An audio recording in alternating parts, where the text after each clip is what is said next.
Meus irmãos e minhas irmãs, vamos ler a palavra de Deus. O texto é o texto do Evangelho de Jesus, conforme escreveu Lucas, no capítulo de número 24. Hoje, como já falamos e é do conhecimento de todos, né? É o dia onde nós celebramos a ressurreição do nosso Senhor e Salvador Jesus Cristo. Eu quero ler esse texto de 1 a 8, de Lucas 24. Esse texto nos fala justamente desse fato, né, desse episódio maravilhoso que ocorreu na história do cristianismo.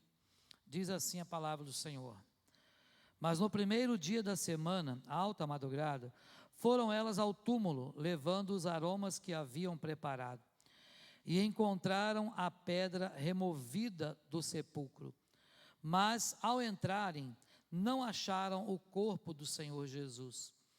Aconteceu que, perplexas a esse respeito, apareceram-lhes 2 varões com vestes resplandecentes. Estando elas possuídas de temor, baixando os olhos para o chão, eles lhes falaram: Por que buscais entre os mortos ao que vive? Ele não está aqui, mas ressuscitou.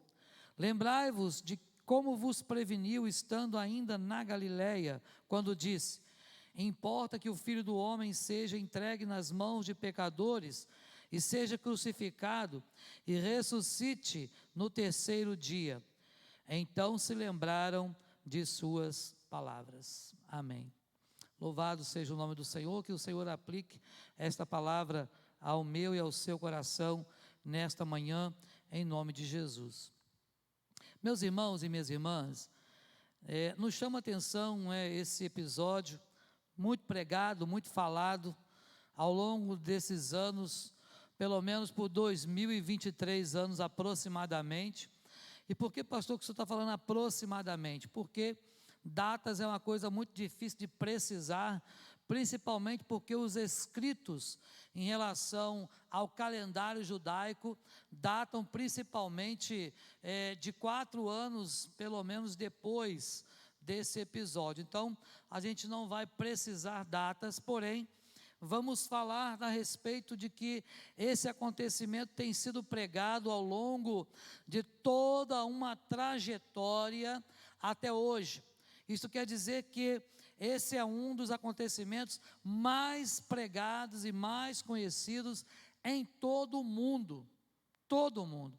Você vai encontrar em todo o mundo hoje, pessoas, igrejas, religiões até mesmo diferentes do cristianismo, celebrando aqui a ressurreição do Senhor Jesus. E isso é um fato que é inegável, apesar de, na época, terem tentado abafar o caso. Vocês se lembram? Dizendo que, os soldados cochilaram lá e alguém roubou o corpo de Jesus. O corpo de Jesus foi vendido. Aconteceu algo diferente. Bom, o fato é, meus irmãos e irmãs, é que ele não está naquele túmulo que foi emprestado, cedido por José de Arimateia. Não está naquele lugar mais, porque um dia Deus, o Pai, o ressuscitou dentre os mortos, para que nós, à semelhança de Jesus, pudéssemos um dia também sermos ressuscitados por Ele. E a Bíblia diz que nós somos realmente semelhantes a Ele na sua morte, e também o seremos na sua ressurreição, quando Ele vier nos buscar entre nuvens. E lá no texto do apóstolo Paulo, quando ele escreve a carta ou as cartas à igreja de Tessalônica, na sua primeira carta, Paulo diz assim: olha, com relação aos que dormem, eu não quero que vocês sejam ignorantes. Está lá no capítulo 4, e eu digo para vocês que o Senhor mesmo, dada a sua palavra de ordem, ouvida a voz do arcanjo, ressoada a trombeta de Deus, os mortos em Cristo ressuscitarão primeiro. Depois nós, os vivos, os que ficarmos, seremos arrebatados juntamente com estes para o encontro com o Senhor nos ares, e assim estaremos para sempre com o Senhor. Bem, meus irmãos, esse dia ainda vai acontecer. Mas o que nós sabemos é que muitos que já morreram com Jesus gozam da presença do Pai, gozam da presença naquele lugar que Deus preparou para que nós pudéssemos aguardar o grande dia do arrebatamento da igreja. A Bíblia diz que de modo nenhum nós precederemos os que dormem, isto é, os que já morreram, mas todos nós juntos seremos arrebatados para o encontro com o Senhor nos ares, e isso precisa trazer alegria no nosso coração. Mas o texto que nós lemos é o texto básico ou clássico, onde as primeiras pessoas chegaram lá ao sepulcro onde Jesus havia sido sepultado. E a história e a própria Bíblia nos narra que 3 dias após o seu sepultamento isso se deu. E aquelas mulheres, havia uma tradição. A tradição judaica era que as pessoas, principalmente as mulheres, naquela época, elas preparavam ervas aromáticas, aquelas coisas de cheiro, para poder ir lá, então, e fazer o trabalho de embalsamar o corpo daquele que havia morrido. E o fato é, meus irmãos, que ao chegarem naquele lugar, aquelas mulheres encontraram a pedra removida. E você vai encontrar na Bíblia apenas 2 episódios, onde a pedra fora removida. E é interessante que nos 2 episódios, eles são semelhantes, porque tem a ver com ressurreição, não é? É o episódio lá da ressurreição de Lázaro e o episódio da ressurreição do próprio Jesus. Mas se você observar, eu não sei se você se lembra, qual é a diferença desses 2 episódios em relação à pedra que estava no sepulcro? É que em uma delas, Jesus disse, retirai a pedra, e na outra, quando as mulheres chegaram, a pedra estava removida.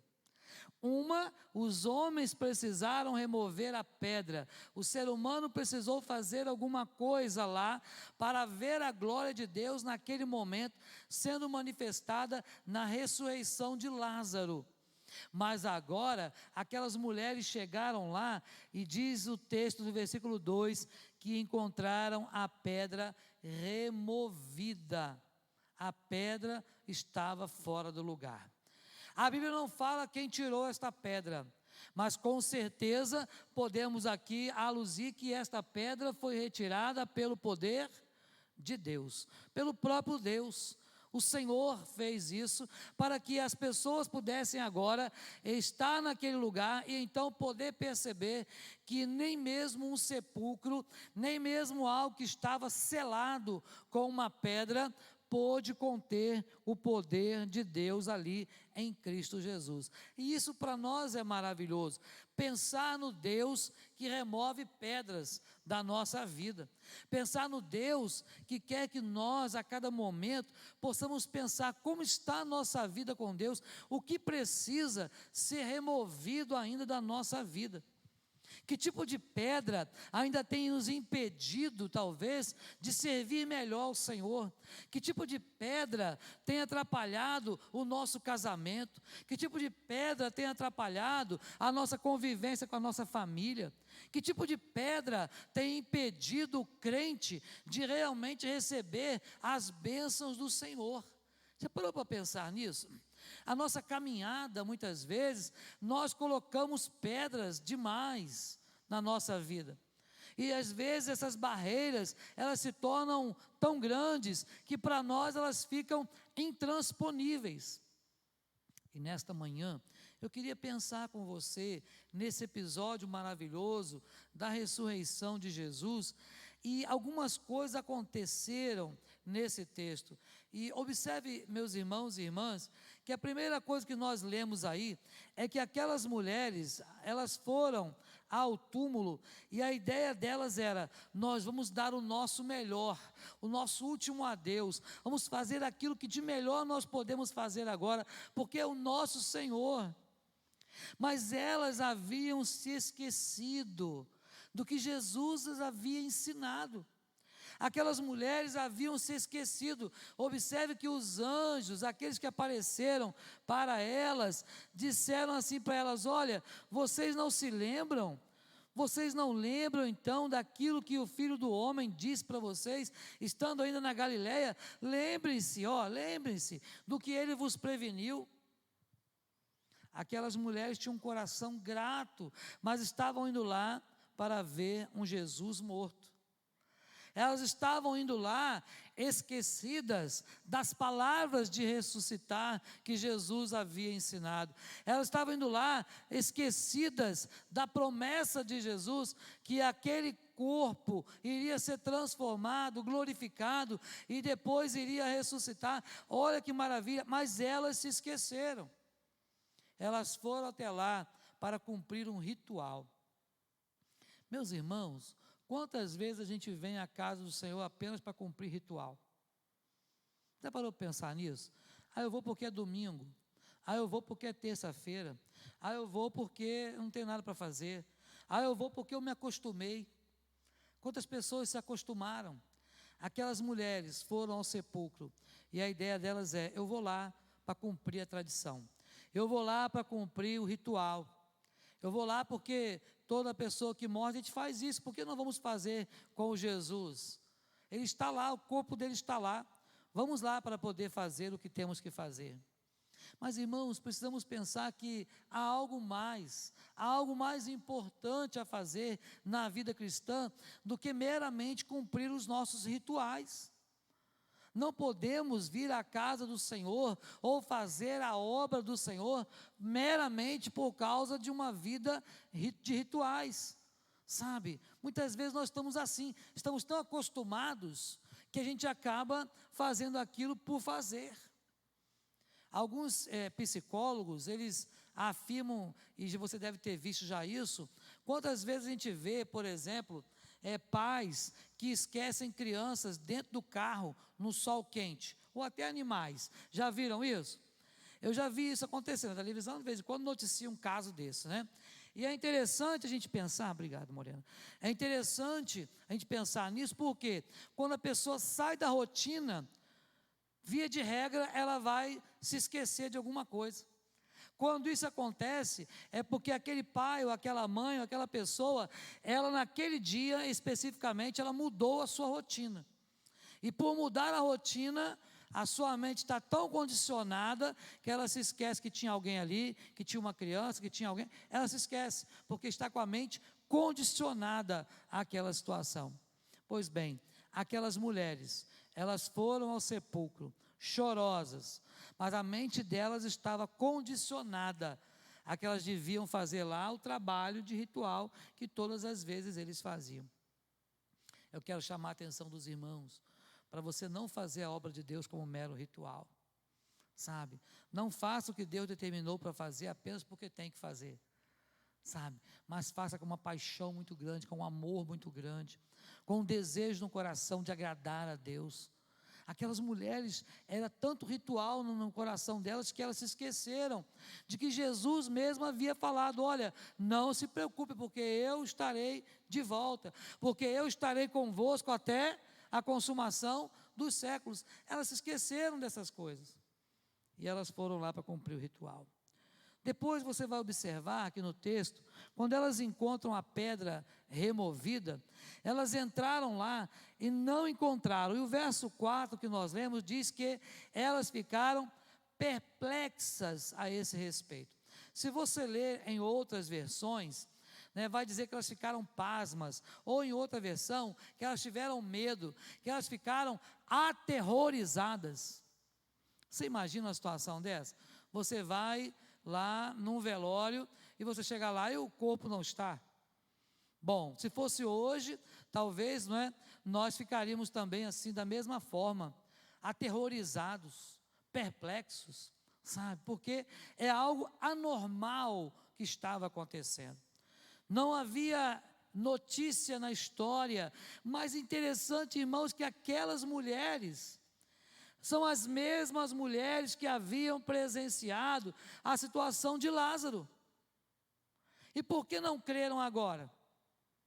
Porque Jesus, durante o seu ministério, teve a companhia dessas mulheres o tempo todo.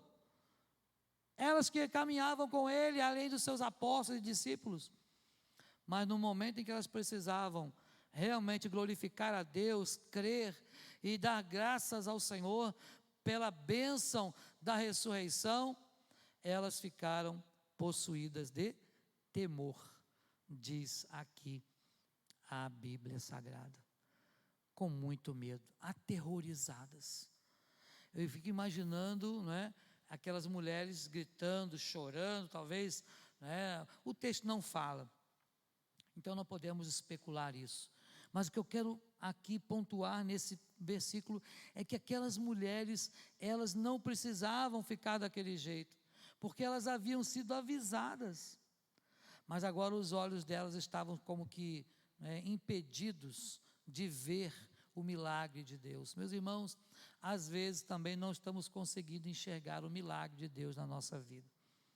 Lembre-se que num primeiro momento, não podemos fazer a obra de Deus de maneira apenas como um ritual, por fazer.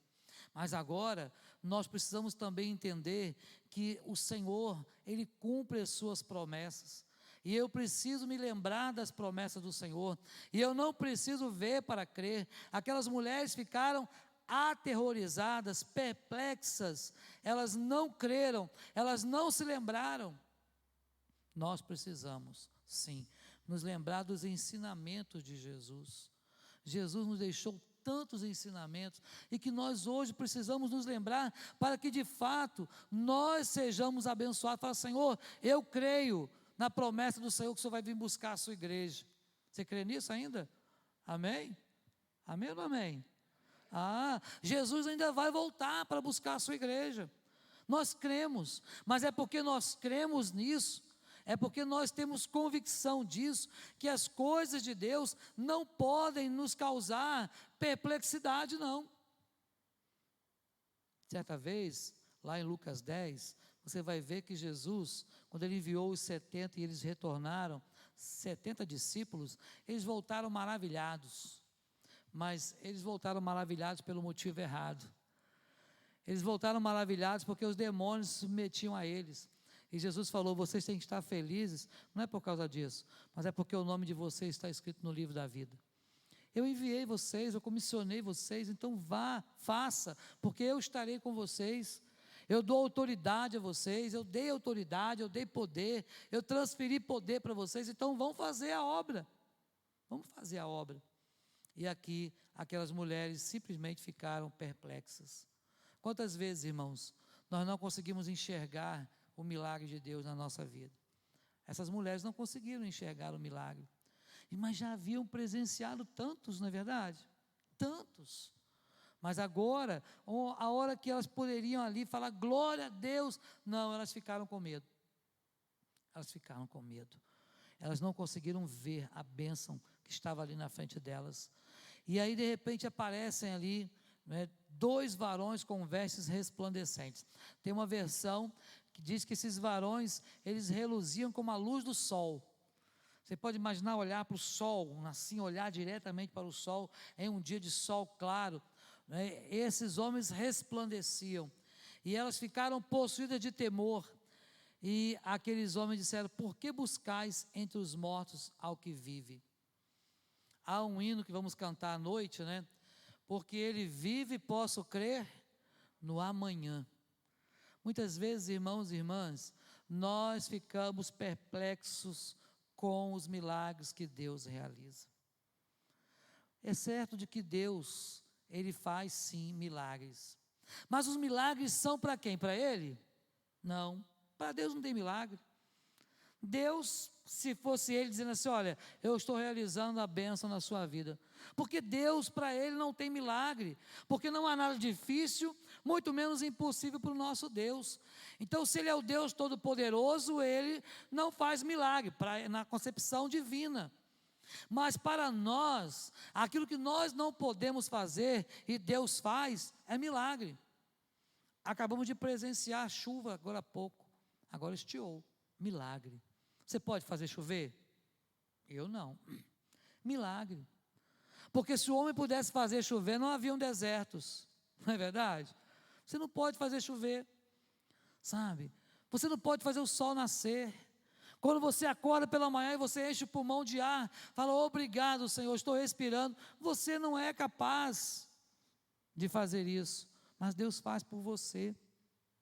Então, os milagres que Deus tem realizado, observe que nós precisamos realmente entender que o nosso Deus é de verdade o Deus que continua realizando milagres ainda hoje. E o texto diz, por que buscais entre os mortos aquele que vive? Olha, o milagre já aconteceu, mas vocês não estão crendo no poder de Deus. Também aqui nos chama a atenção, meus irmãos, para crermos nas promessas de Deus, para crermos no milagre que Deus prometeu para você. Se Deus prometeu algo, Ele vai cumprir. Ele não é homem para que minta, e nem filho do homem para que se arrependa. Então, se Deus prometeu, Ele fará. Mas nós precisamos entregar a nossa vida diante do altar do Senhor. E falar, Senhor, eu reconheço que o Senhor ressuscitou, e eu reconheço mais ainda que os milagres do Senhor hoje têm sido reais, têm sido milagres que eu não posso fazer, coisas que eu não posso fazer, o Senhor tem feito. Ontem eu estive num velório, e eu pedi oração aqui alguns dias, por um jovem chamado Wagner. Vocês se lembram? Quem vem à reunião de oração, E vocês não conhecem, não conheciam, Foi minha ovelha na primeira igreja que eu pastoreei.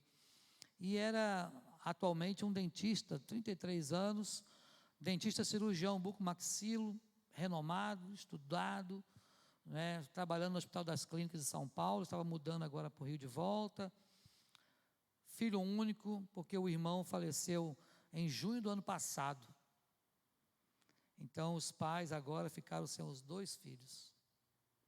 E a mãe deu um testemunho lá. Fui lá no Rio, ontem fui ao Rio e voltei. E a mãe deu testemunho lá, falando assim, olha, as últimas coisas que nós conversamos, é que ele disse para mim, olha mãe, não se preocupa não, nós vamos estar para sempre na eternidade. Você pode imaginar um negócio desse? A mãe ficou sem os 2 filhos, mas ela pôde dizer lá, diante de uma multidão que estava lá, bendito seja o nome do Senhor.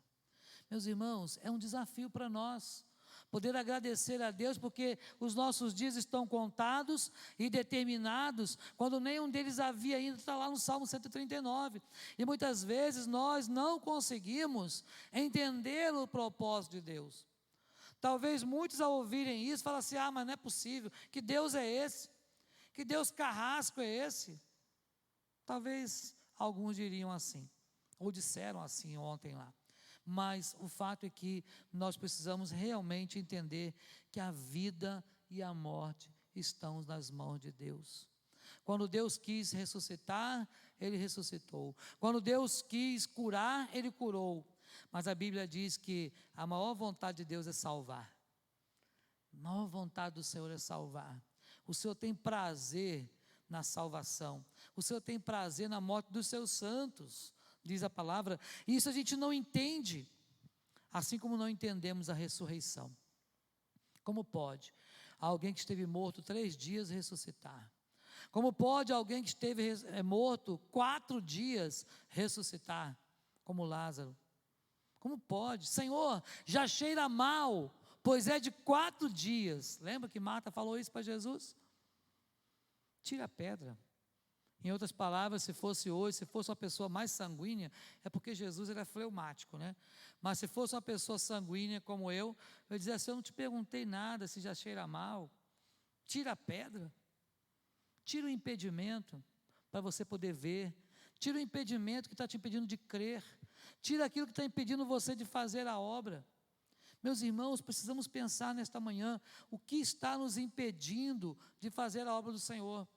Talvez alguns irmãos que estão em casa nos assistindo vão pensar nisso hoje. O que te impediu de vir à casa do Senhor?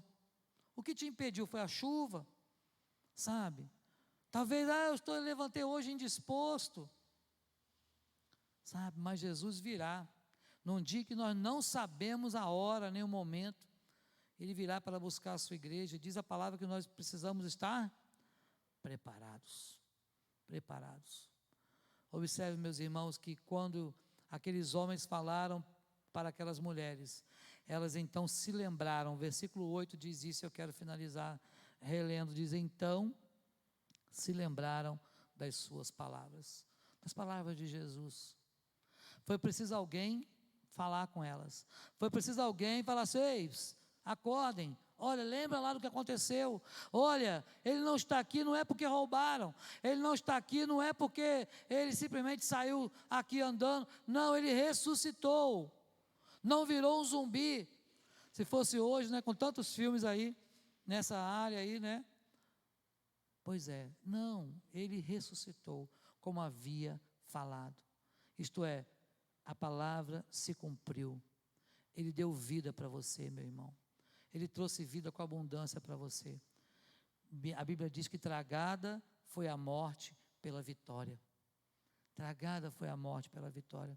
Se hoje você tem vida, se hoje você pode crer no amanhã, é porque Jesus não ficou morto. Todas as religiões do mundo, as outras, que não são o cristianismo, todas elas têm o seu Deus, não é verdade? Mas todos eles ou são de madeira, ou são de pedra, ou estão num sepulcro, ou estão num túmulo.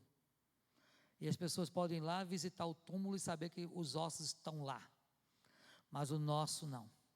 O nosso Senhor, muitos vão lá em Jerusalém, no lugar que supõe-se ser o túmulo onde Jesus foi colocado por 3 dias. Mas chegam lá, ele não está lá. Ele não está lá. Porque o único Deus verdadeiro ressuscitou. E quando ele fez isso, diz a palavra de Deus que então ele nos deu vida a partir daí. Agora, um dia, eu e você estaremos, segundo as Escrituras, para sempre com o Senhor. E se você crê nisso, meu irmão e minha irmã, é porque você é um filho de Deus, é porque você é co-herdeiro com Cristo, e um dia nós estaremos com Ele. Deus nos abençoe a viver a essa esperança, essa ardente expectativa do Evangelho. E eu quero fazer uma última pergunta, para deixar essa pergunta no seu coração. A pergunta é aquela que aqueles discípulos no caminho de Emaús fizeram. Você se lembra? Aqueles discípulos, após a ressurreição de Jesus, Jesus ia de caminho, não é isso? E eles começaram a conversar com 2 pessoas ali, ele começou a conversar, a bater papo, e aí Jesus pergunta para eles: o que vocês estão conversando? E eles perguntam o que para Jesus? Ué, só você? Peraí, você está alienado? Se fosse hoje, né? Ei, você está alienado? Você está onde? Você vive aonde? Em outro planeta? Só você que não sabe os acontecimentos que acabaram de acontecer lá, lá. Crucificaram, mataram o santo servo Jesus, mataram ele. É mesmo Jesus, né? Imagina Jesus, é mesmo? Olha. E começou a compartilhar com eles coisas maravilhosas. E quando chegaram no lugar que eles iriam hospedar-se, então Jesus foi convidado a chamar, a se hospedar com eles. E só depois que Jesus desapareceu da presença deles, e aí vem a pergunta que um fez para o outro. Vocês lembram qual era a pergunta? Porventura, não nos ardia o coração, quando ele pelo caminho nos expunha as Escrituras? Será que o seu coração ainda arde? Essa é a pergunta. Por amor ao Evangelho? Será que o nosso coração ainda queima quando você vê uma alma perdida, sem salvação? Será que o seu coração ainda arde quando você fala assim: olha, alegrei-me quando me disseram, vamos à casa do Senhor? Será que o seu coração ainda arde? Ou será que isso não faz a menor diferença? Pense nisso, meu irmão. Jesus te deu vida, mas vida para ser vivida na presença dEle, com intensidade, sabe? Com esse fogo do Espírito Santo ardendo, pulsando dentro do seu coração. É assim que precisamos viver, para a glória dEle, em nome de Jesus. Amém.